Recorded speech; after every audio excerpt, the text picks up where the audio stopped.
আসর থাকবে মা আর কতক্ষণ।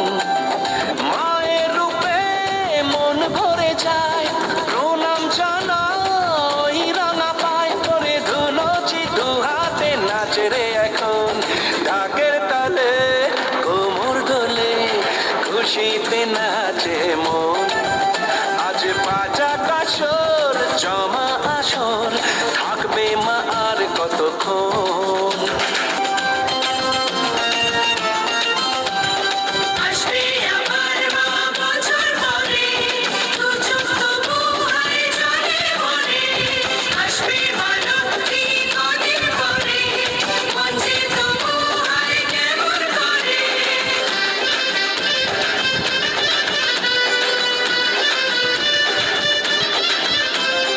জানাবো মাকে জানাবো আজ আমার মনের আশা, যেন এ মনে